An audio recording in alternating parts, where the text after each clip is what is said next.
প্রিয় দর্শক, রফিকুল ইসলাম মাদানী মাহফিলে যে 11টার সময় আসার কথা, এখানে 11টার সময় না আসাতেই জনগণ পাবলিক খেপে গেছে। খেপে যাওয়াতে দেখেন হইচুল্লা করে মানুষ দলাচলা হয়ে গেছে। এই যে দেখতেছেন আপনারা, মানুষ এলোমেলো হয়ে গেছে, সবাই দাঁড়ায় গেছে বহার থেকে। এই যে মুরব্বী বিশেষ করে মুরব্বী সবার আগে চেতে গেছে, ভালোভাবে রাগ করছে। তারপরে দেখেন এই যে মাদানি রাত বাজে 2টা, তো অহন মাহফিলে সে আইছে।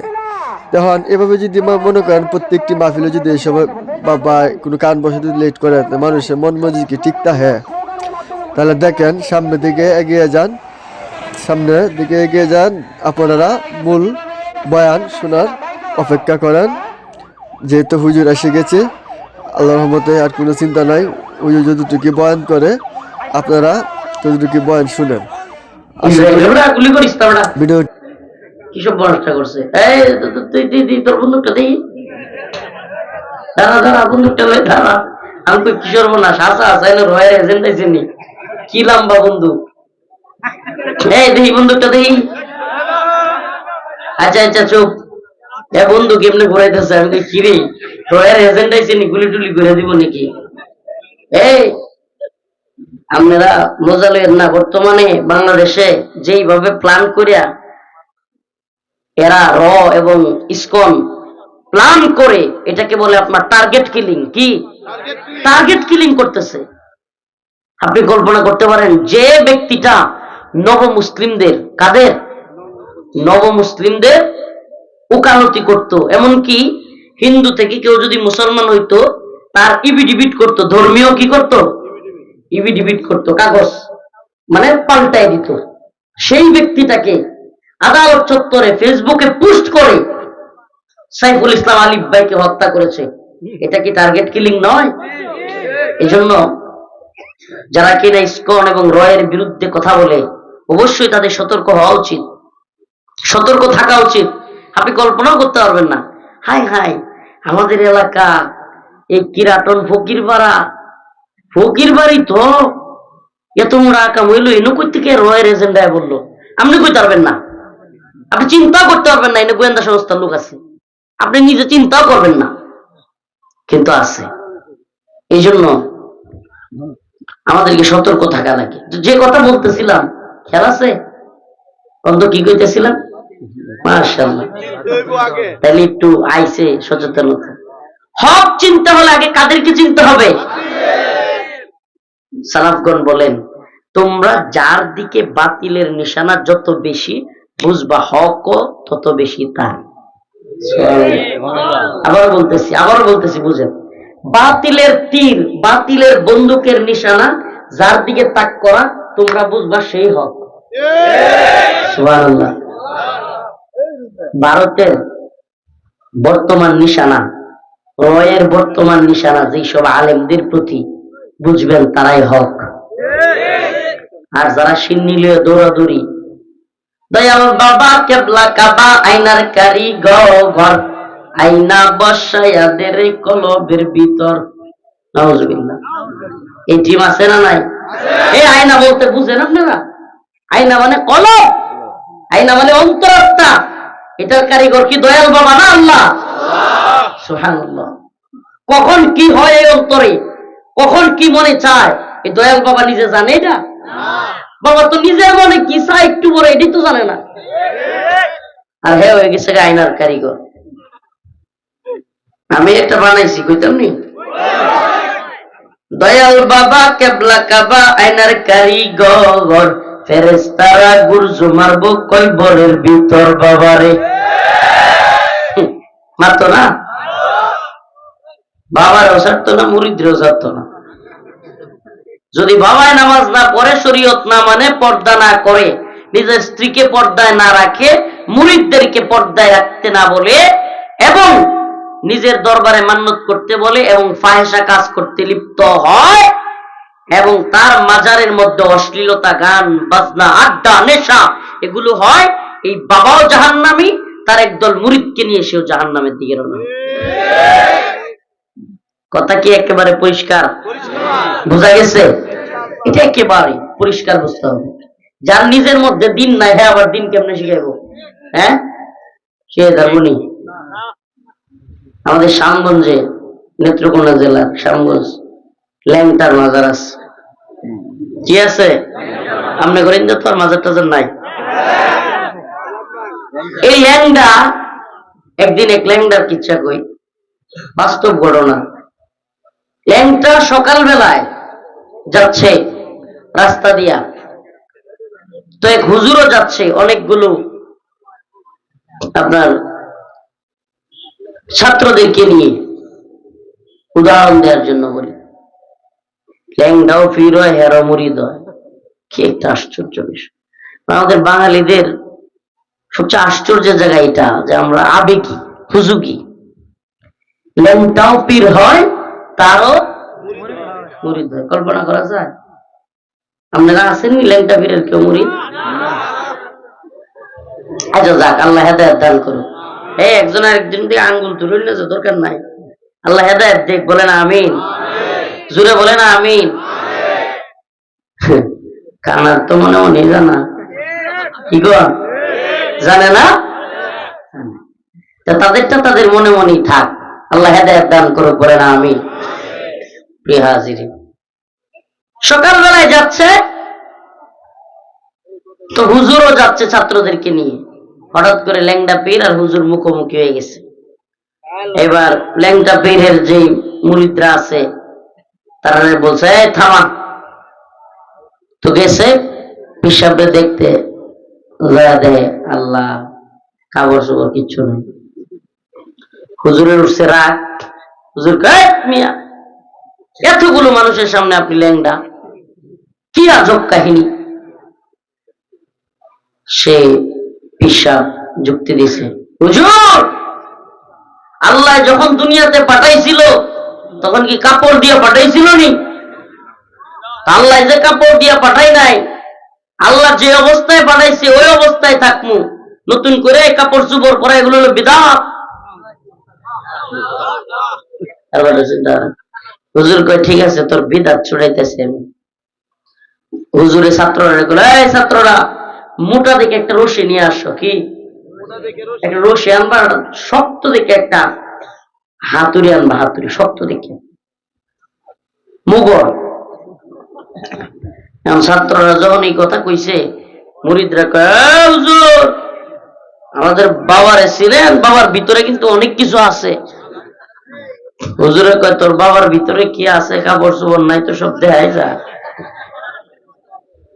এখন মুগর যখন লয়ে আইছে, মুরিদও বুঝালছে যে বাইরে এত সব শেষ করে গেল।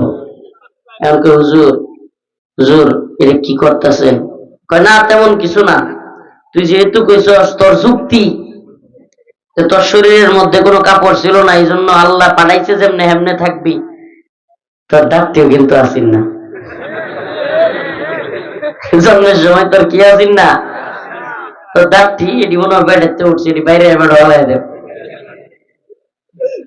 এখন কয়, হুজুর আর জীবনে এমন করতাম না। তো ভাইরা আমার, বন্ধুগণ আমার, ল্যাংটার মাজার, অমুক মাজার, তমুক মাজার যেগুলোই যেখানে আছে, আপনি দেখবেন গাঞ্জার আসর আছে। মুরিদ নাই, প্রকৃত মুরিদ, অন্তর থেকে ভক্তি কিচ্ছু নাই, মূলত হইল গাঞ্জার ভক্ত। কি এর ভক্ত? গাঞ্জার ভক্ত। আমরা এলাকায় একটা মাজার আছে আমাদের গ্রামে, প্রায়ই ওখানে গাঞ্জা খায়। রোজার দিন একবার কি কারণে জানি রোজার দিনে গেছি, রোজার দিনে যায় দিয়ে এক রুমে বয়ে বয়ে গাঞ্জা খাইতেছে। কত রোজার মধ্যে। তো এগুলো মুসলমানের সাথে যায়, হ্যাঁ, দিন ইমানের সাথে যায়। আপনারা বুঝমান, কাউকে ছোট করার উদ্দেশ্য না, এটা কি ইমানের সাথে যায়? আমি গাঁজা খাবো, আমি মদ খাবো, আল্লাহ কি হারাম করে নাই? ইন্নামাল খামর ওয়াল মাইসির ওয়াল আনসাব রিজসুম মিন আমালিশ শাইতান। আল্লাহ বলছেন মদ, জুয়া এগুলো হলো শয়তানের কাজ, এগুলো মুসলমানের কাজ নয়, এগুলো হারাম। কার কথা? এগুলো কি আমরা করব নাকি আমরা নিজেদের আমল নামা তৈরি করব নামাজ দিয়ে? কি দিয়ে? রোজা দিয়ে, জিহাদ দিয়ে, কিতাল দিয়ে হিন্দুত্ববাদী ভারত আজকে করিমগঞ্জ সীমান্তে সিলেটের ইসকন এবং রয়ের দালালেরা আজকে বাংলাদেশে আক্রমণ করবার জন্য সীমান্তে গিয়ে নাড়াচাড়া করতেছে, সীমান্তে গিয়ে ধাক্কাধাক্কি করতেছে। আমাদের সাইফুল ইসলাম আলিফ ভাইকে হত্যা করেছে, এমনকি তারা ঘোষণা দিয়ে সিলেট, চট্টগ্রাম, রংপুর, কুমিল্লা দখল করে নেওয়ার হুঁশিয়ারি দিচ্ছে। অথচ মুসলিম যুবক যুবতী, আমাদের মা বোন বাবারা আজকে পিরানি নামের ভণ্ডামিতে পড়ে আছে। ও প্রিয় যুবক ভাই, ও প্রিয় বাবারা, করিমগঞ্জ, কিশোরগঞ্জের মুসলমান, তোমাদেরকে বলি, খায়সাত পূরণ করবার দিন শেষ। অচিরেই মুসলমানদের একটা ডাক আসবে, হিন্দুত্ববাদী, ব্রাহ্মণ্যবাদী তাগুতি শক্তি নরেন্দ্র মোদী এবং তার পেটোয়া বাহিনীর বিরুদ্ধে মুসলিমদেরকে জিহাদের ময়দানে ঝাঁপিয়ে পড়তে হবে।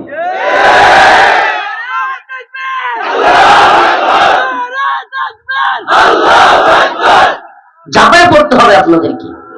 প্রিয় যুব সমাজ, হ্যাঁ রে আহাম্মকের দল রে, হ্যাঁ রে আহাম্মকের দল, হাসতেছে। কি আহাম্মকি?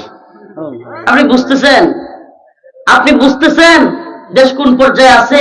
কালকে যখন আপনার বোনকে ধরে ধরে ধর্ষণ করবে ভারতীয় সেনাবাহিনী, তখন বুঝবেন অবস্থা।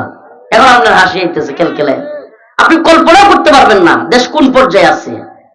রাষ্ট্রীয়ভাবে প্রধান উপদেষ্টা এবং গোয়েন্দা সংস্থা যে রিপোর্ট তাদের কাছে, এমনকি সিনিয়র অনেক নেতারা পর্যন্ত বলতেছে ভারত অলরেডি তাদের নেতা গোয়েন্দা সংস্থার সাথে পরামর্শ করতেছে যে বাংলাদেশে হামলা করলে কি কি হইতে পারে, দেশে কি হইতে পারে, বাংলাদেশে কি হইতে পারে, বহির্বিশ্ব কি বলতে পারে। ঠিক রাশিয়া ইউক্রেন যুদ্ধের আগ মুহূর্তের অবস্থা। আগামীকালকে আপনার ছেলেটা, আপনার বাচ্চাটা ছটপট করে আপনার সামনে মারা যাবে। মিয়া, আপনি কল্পনাও করতেছেন না। আপনি আছেন পীর, বাবা, গাঞ্জা এগুলো নিয়ে, আপনি আছেন টিকটক, লাইকি, ফেসবুক আর এগুলো ইউটিউব নিয়ে। আপনি কোন খেল তামাশার মধ্যে মজে আছেন? তাকবীর দিয়েছে ইমানি জজবা, আপনি হাসতেছেন। অবুঝ আপনারা। আল্লাহ আমাদের বুঝার তৌফিক দান করুন। ইমানি জজবাটাকে বাঁচায় রাখেন মিয়া, শাহাদাতের তামান্না লালন করেন। উলামায়ে কেরাম যেন ডাক দিলে যুব সমাজ জিহাদের ময়দানে, কিতালের ময়দানে সেনাবাহিনীর সাথে হাতে হাত মিলিয়ে ট্রেনিং দিয়ে ভারতীয় আধিপত্যবাদী, সাম্রাজ্যবাদী, তাগুতি শক্তির বিরুদ্ধে ঐক্যবদ্ধভাবে বাংলাদেশকে, ইসলামকে আমরা যেন হেফাজত করতে পারি।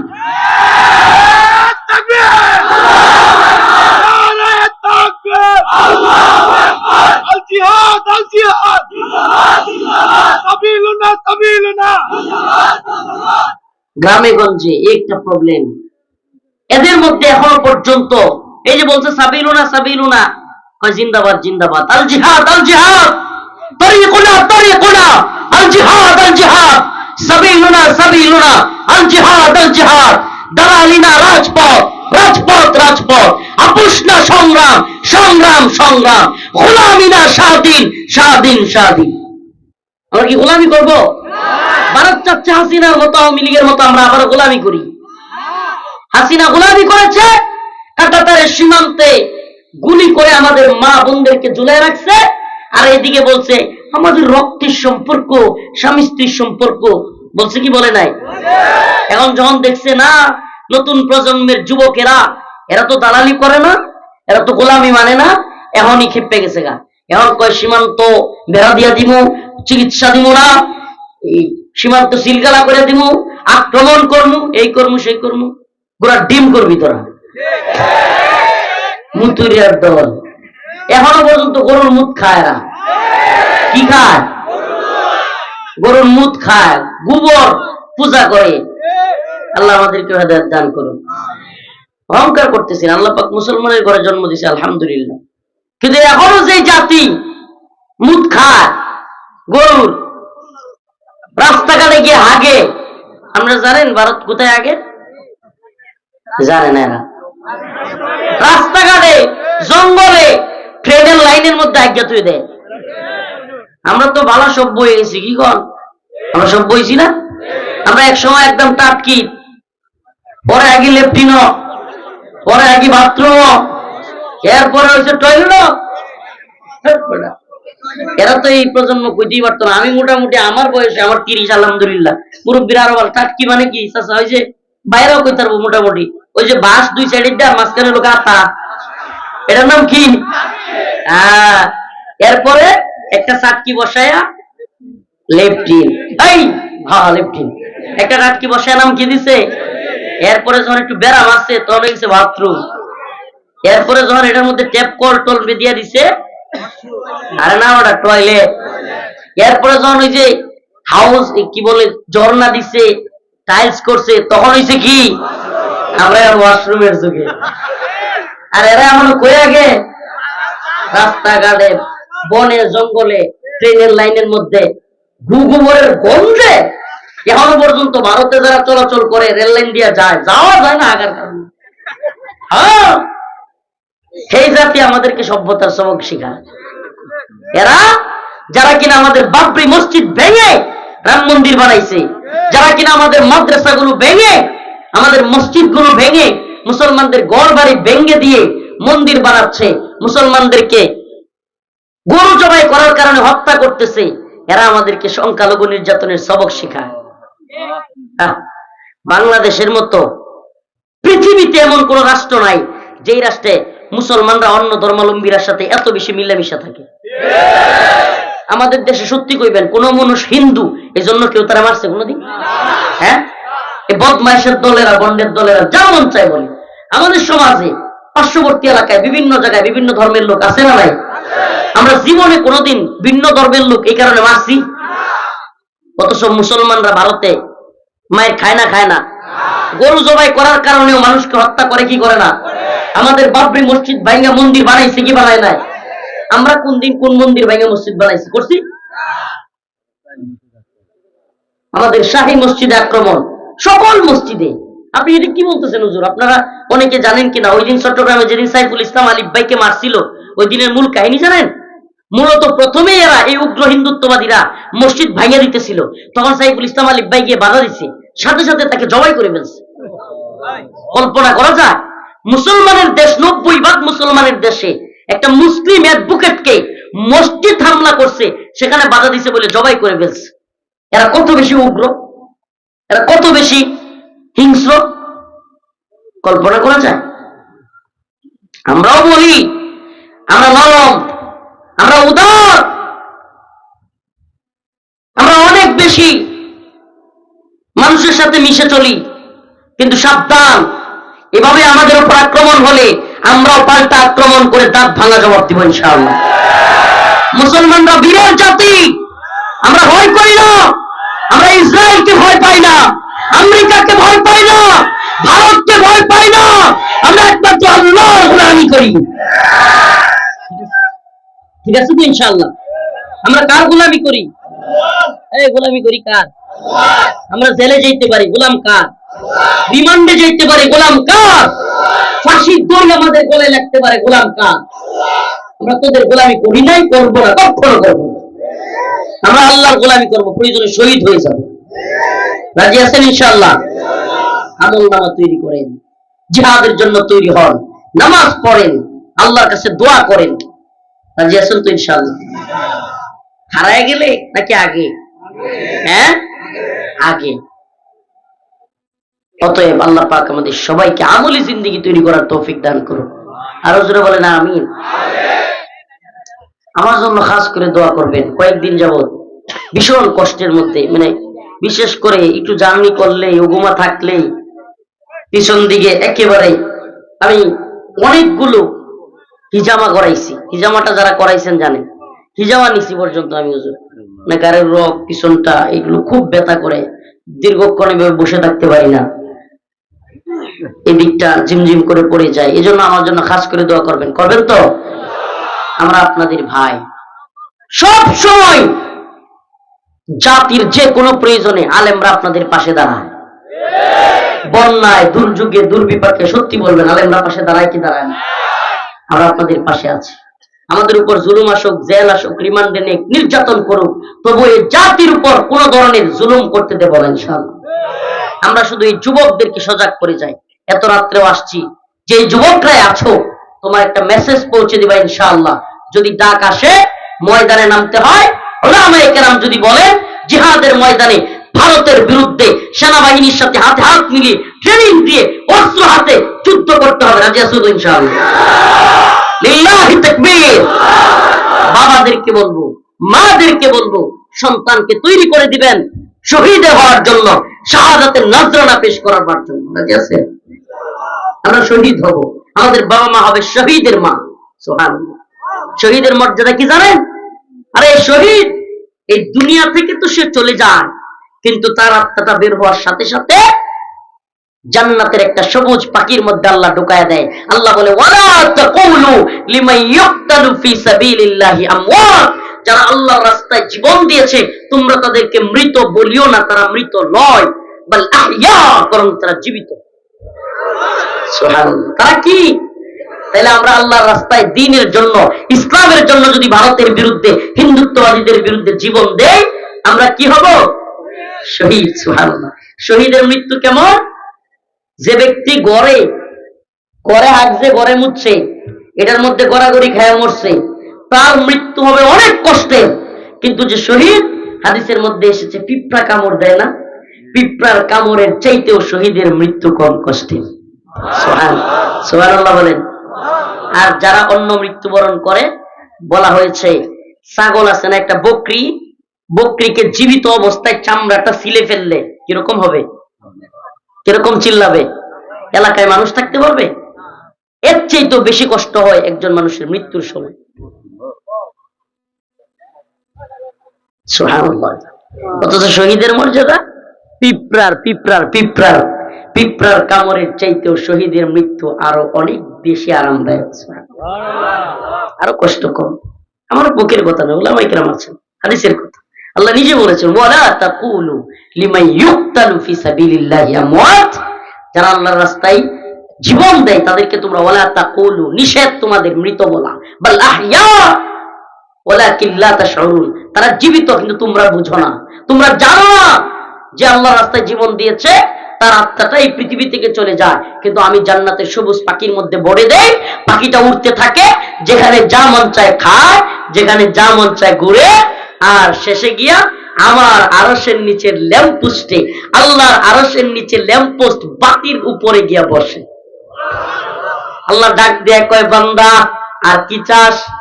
বান্দা কয় আল্লাহ আর কিছু চাই না। আল্লাহ শর্ত দিলা, আল্লাহ কয় শর্ত দিছি, এবার আয়, তুই আমার সামনে আয়, আমি তোর আল্লাহ, আমি তোর স্রষ্টা, আজকে তোর সাথে আমার সাক্ষাৎ হবে। মালিককে দেখতে চান তো ইনশাআল্লাহ? তাহলে শহীদ হইতে রাজি আছেন? শহীদ হবেন নাকি এদিকে মাইটা লাগলে গাজীপুরের দিকে দৌড় দিবেন? মিডিল পয়েন্টের জায়গা মাইট একটু কম খামুনি, হ্যাঁ না শাহাদাতের নজরানা পেশ করার জন্য তৈরি আছেন? আমরাও দৌড় দিয়ে বলানির লোক না ইনশাআল্লাহ, আপনাদের লগে আমরাও আছি, আছেন তো ইনশাআল্লাহ? আল্লাহ পাক সবাইকে শহীদ হিসেবে কবুল করুক, বলেন আমিন। ওয়া আখিরু দাওয়ানা আলহামদুলিল্লাহি রাব্বিল আলামিন। আসসালামু আলাইকুম ওয়া রাহমাতুল্লাহ। একটাই মেসেজ, একটাই দাবি, দ্বীনের প্রতি চলবেন, নামাজ পড়বেন, ফজর নামাজ ছাড়বেন না। যে ফজরের নামাজ পড়তে পারবেন, মনে রাখবেন অন্য নামাজগুলো আসান হয়ে যাবে। ফজর পড়তে পারলে অন্যগুলো কি হয়ে যাবে? আসান হয়ে যাবে। নামাজগুলো ছাড়বেন না। আল্লাহ পাক আমাদের বোঝার তৌফিক দান করুন। ইস্তিগফার করেন, আস্তাগফিরুল্লাহ রাব্বি মিন কুল্লি যামব।